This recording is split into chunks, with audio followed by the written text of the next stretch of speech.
Hello guys, good evening അല്ല good night ആവാറ്. സമയം 9:15 ഞങ്ങൾ തന്നെ ഇപ്പോൾ ഇന്ന് കടയ്ക്ക് വന്നാട്ടാ. ഇന്ന് അച്ഛൻ ജോലിക്ക് പോയി. അപ്പോൾ നിഖിൽചാട്ടൻ ഇന്ന് ഉച്ചയ്ക്ക് ഷിഫ്റ്റാണ്. അപ്പോൾ എത്തിയിട്ടില്ല. അപ്പോൾ കടയ്ക്ക് ഒരു 2-3 പേര് വന്നപ്പോൾ ഞങ്ങൾ വന്നു. ഞങ്ങൾക്ക് വന്നിട്ട് പ്രത്യേകിച്ച് എനിക്ക് ചിലതൊന്നും എടുത്ത് കൊടുക്കാൻ അറിയില്ല. സ്റ്റിക്കൊക്കെ ആകുമ്പോൾ അറിയില്ല കേട്ടോ. പക്ഷേ അപ്പോഴേക്കും മീൻസിനെ ക്യാമറ കണക്ട് ചെയ്ത കാരണം അത് വെച്ച് പറഞ്ഞു കൊടുക്കും. പിന്നെ വീഡിയോ കോൾ വിളിക്കും. അപ്പോൾ അവർ എടുത്ത് പൊക്കോളും. അപ്പോൾ ഒരാൾ വന്നതും ഇവിടെ കുറച്ച് പാപ്പങ്ങളൊക്കെ ഇരിക്കുന്നുണ്ട്. അപ്പോൾ അതേ ഇരുന്ന് മിക്സർ തിന്നാ. ഹായ് പറഞ്ഞേ. വന്നത് ഈ പാക്കറ്റ് പൊട്ടിച്ചു. ഇനിയിപ്പോൾ ഇത് കഴിയാണ്ട് ഇനിയിപ്പോൾ വരില്ല. ആള് നല്ല ഇതിലായിട്ടിരിക്കുന്നുണ്ട്. ഇവിടെ കുറേ സ്റ്റിക്കൊക്കെ ഉണ്ട്, ഞാൻ കാണിച്ചു തരാം വേട്ടാ. ഈ സ്റ്റിക്കുകൾ കണ്ടില്ലേ, ഇതൊക്കെ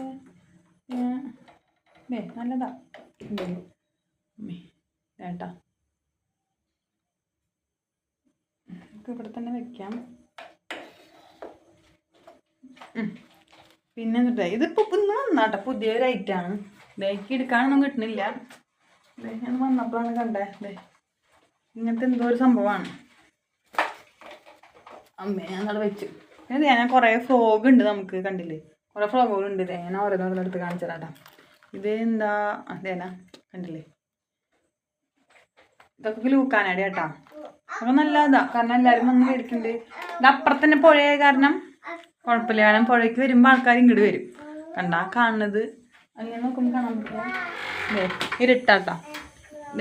അവിടെയൊക്കെ പുഴയാ, 2 സൈഡും പുഴയും പാല. അപ്പോൾ കാലത്തൊട്ടുകൂടെ ആൾക്കാർ വരും. 7 മണി നേരത്തൊക്കെ വന്നു കഴിഞ്ഞാൽ നല്ല പുഴമീൻ കിട്ടും ഗൈസ്. കുറേ ഉണ്ടാവും.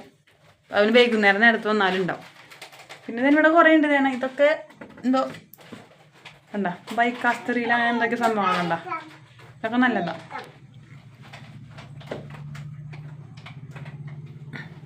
അപ്പോൾ ഇവിടെ കുറേ ഐറ്റംസ് ഉണ്ട് കേട്ടോ. അപ്പോൾ ഞാൻ ഒരു ദിവസം കാണിച്ചു തരാം കേട്ടോ. നിഖിൽചേട്ടൻ ഉള്ള സമയത്ത് ഓരോന്നിട്ട് കാണിച്ചു. എനിക്ക് അങ്ങനെ എല്ലാത്തിൻ്റെയും പേരൊന്നും അറിയില്ല, കുറച്ചൊക്കെ അറിയുള്ളൂ. പിന്നെ ഞങ്ങൾക്ക് ഇതേ ആവശ്യ സാധനം കൊടുക്കുന്നുണ്ട്. മിഠായി, മിലാനയ്ക്ക് പാപ്പം അതൊക്കെ ഉണ്ട്, ലേസൊക്കെ ഉണ്ട്. അപ്പം ടാറ്റ കൊടുത്ത ബൈ ബൈ. പാപ്പ നിന്നിട്ട് വരാമെന്ന് പറയും. മിലാന കടയ്ക്ക് കയറ്റി പിന്നെ പറഞ്ഞിട്ട് കാര്യമില്ല. പിന്നെ കാലത്ത് കയറ്റി വൈകുന്നേരം വരെ നമുക്ക് ഇവിടുത്തെ എല്ലാ പാക്കറ്റും കാലിയാക്കി ഉണ്ടാവും. മെലഡി മിഠായിയുടെ ആളാണ്. മെലഡി മിഠായി പകുതിയാക്കി. മെലഡി മിഠായി പുറത്തേക്ക് സെയിലില്ല, ഒക്കെ മിലാനയ്ക്ക് തന്നെയാണ്. അപ്പോൾ ടാറ്റ ഗൈസ്.